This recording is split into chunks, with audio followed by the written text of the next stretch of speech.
Moses. Moses knew God in a way in which very few people get to know God. And we see his relationship with God unfold before our eyes in the Bible. In Deuteronomy chapter 29, Moses is warning Israelites to keep their covenant with God. Moses within this chapter reveals something to us, something that changed my perspective of God. Deuteronomy 29 verse 29. The secret things belong unto the Lord our God, but those things which are revealed belong unto us and to our children forever, that we may do all the words of this law. Too often we attempt to put God in a box and lower him to a level where we can understand him with our human minds, and that is futile. Isaiah 55 verse 8 and 9. For my thoughts are not your thoughts, neither are your ways my ways, saith the Lord.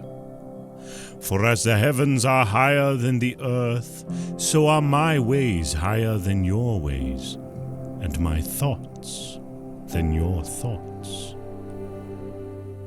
Isaiah 55 verse 8 and 9 tells me that God doesn't think like a man.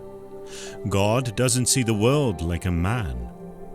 God is not on our level, and once you come to this understanding, it will change your very walk with the Lord.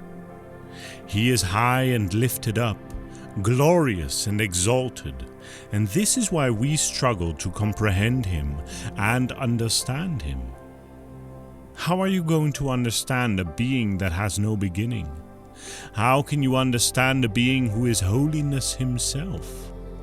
How can you understand a being who has lived from everlasting to everlasting? There are secret things that belong to the Lord our God alone, and we are not to try to pry open the door of his understanding or seek to expose the hidden things of the future. Allow me to give you some examples of secret things that belong to God. Jesus in Matthew 24 verse 36 said that he nor the angels knew when he was going to return, but that only the Father knew. Matthew 24 verse 36. But of that day and hour knoweth no man, no, not the angels of heaven, but my Father only. There are two men in the Old Testament who understood and experienced God in an unusual way, and that is Moses and David. Psalm 103 verse 7. He made known his ways to Moses, his acts to the children of Israel. Moses asked to be taught God's ways so he can know God. Exodus 33 verse 13, Now therefore, I pray, if I have found grace in your sight, show me now your way, that I may know you, and that I may find grace in your sight. And consider that this nation is your people. And how Moses came to know the Lord, God allowed Moses to look into his heart and his mind. Moses was able to go beyond just seeing God's acts. God revealed to Moses things about God that other humans could not see. Look at the life of Moses and how God revealed himself to him. Moses was born into slavery in Egypt, at a time where Pharaoh commanded that all male Israelite children were to be killed. Once he was born, he spent his early months hidden away, until his mother and sister Miriam made a basket of rushes and hid baby Moses in the Nile River, and left him to float down the river. Pharaoh's daughter found Moses and draws him out of the river and decides to raise him as her own.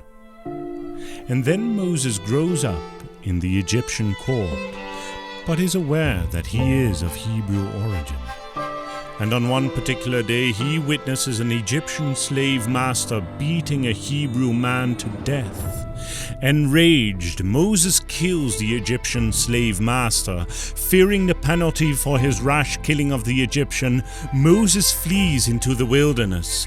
And for 40 years, Moses lives as a shepherd among the people of the Sinai Peninsula. God spoke to Moses out of a burning bush, telling him, "Go down to Egypt and confront Pharaoh and tell him, 'Let my people go.' And God caused a stick to turn into a snake. Pharaoh, in his stubbornness, refused to listen to Moses, so God fought for his people using nature. The plagues came forth, water turned to blood, the frogs came forth and slept in the beds of Pharaoh and his people, lice and flies, locusts came forth and took over the lands of Egypt, and God kept warning Pharaoh over and over again, 'Let my people go.' But Pharaoh remained stubborn, and the pestilence and the boils and the hailstorms and the lightnings flashed and thunder roared." And in Exodus, we see God revealing himself to Moses. Exodus 33, verse 17 to 23, "And the Lord said to Moses, 'I will do the very thing you have asked, because I am pleased with you, and I know you by name.' Then Moses said, 'Now show me your glory.' And the Lord said, 'I will cause all my goodness to pass in front of you, and I will proclaim my name, the Lord, in your presence. I will have mercy on whom I will have mercy, and I will have compassion on whom I will have compassion.' But," he said, "you cannot see my face, for no one may see me and live." Then the Lord said, "There is a place near me where you may stand on a rock. When my glory passes by, I will put you in a cleft in the rock and cover you with my hand until I have passed by. Then I will remove my hand, and you will see my back, but my face must not be seen."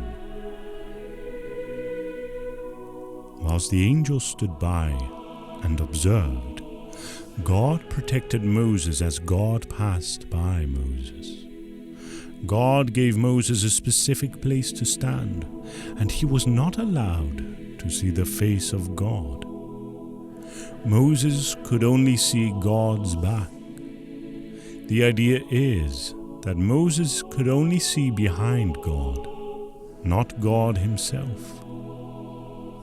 Whilst the angel stood by and observed, this moment, this tremendous moment, where a human man saw the back of God, God had to protect Moses, for if he did not, Moses would have died.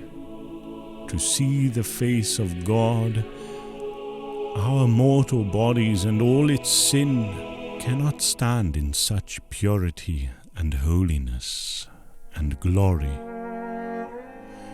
The secret things belong unto the Lord our God. He dwells in a realm of mystery, a realm where no man knoweth and no man has seen. You can see an angel and live, but you cannot see God and live. In the year that King Uzziah died, Isaiah saw the Lord sitting on a throne, high and lifted up. Just a glimpse of the glory of God moved Isaiah to mourn his own sin and unworthiness. John experienced some of the glory of God and fell at the feet of Jesus like a dead man. Paul experienced the glory of God on the Damascus road, but also in the experience described in 2 Corinthians 12, it was such an amazing experience that he could only barely describe it. I knew a man in Christ about 14 years ago, whether in the body I cannot tell, or whether out of the body I cannot tell. God knoweth. Such an one caught up to the third heaven. And when Moses came down from Mount Sinai, his face shone. Exodus 34 verse 29 and 30. And it came to pass, when Moses came down from Mount Sinai with the 2 tables of testimony in Moses' hand, when he came down from the mount, that Moses wist not that the skin of his face shone while he talked with him. And when Aaron and all the children of Israel saw Moses, behold, the skin of his face shone, and they were afraid to come nigh him. Moses' encounter with God changed him physically. Moses' encounter resulted in his face shining so much that both the leaders and the people of Israel were afraid to come near him. His face shone so much that he had to put a veil before it. The amazing thing about this is Moses didn't even realize what had happened to his face. Moses was a humble, meek man, but he experienced God in a way that no other person did. Humility and meekness will take you a long way with God. In Exodus 40, we see that Moses set up the tabernacle. He put the bases in place, erected the frames, inserted the crossbars, and set up the posts. In the same chapter, we see that Moses brought the ark into the tabernacle and hung the shielding curtain and shielded the ark of the covenant law and put the golden altar into the tabernacle. Moses did things that no one else could do. Do you understand? Moses went into the holy place that no one else could go into, and touched things that were holy and sacred. And yet God allowed him to do so. And not only did God allow him to do it, God blessed him in doing it. No one in the Old Testament ever experienced and did what Moses did. King Uzziah attempted to burn incense in the temple, an act restricted to priests, and right there and then he was stricken with leprosy. 2 of Aaron's sons, Nadab and Abihu, came along and offered incense with strange fire. God not only rejected their sacrifice, he found it so offensive that he consumed the 2 men with fire.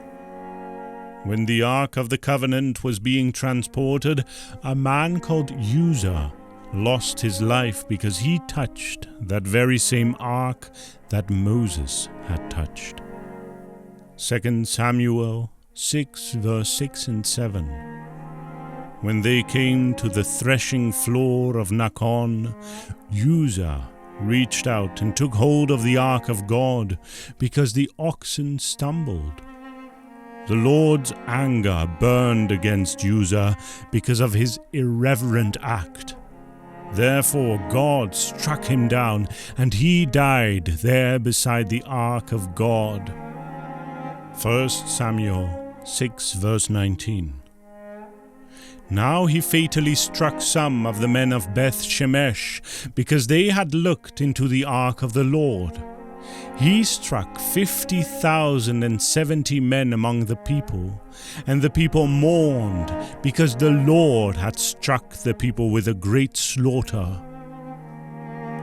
All these people were consumed and died right then and there, and yet Moses wasn't.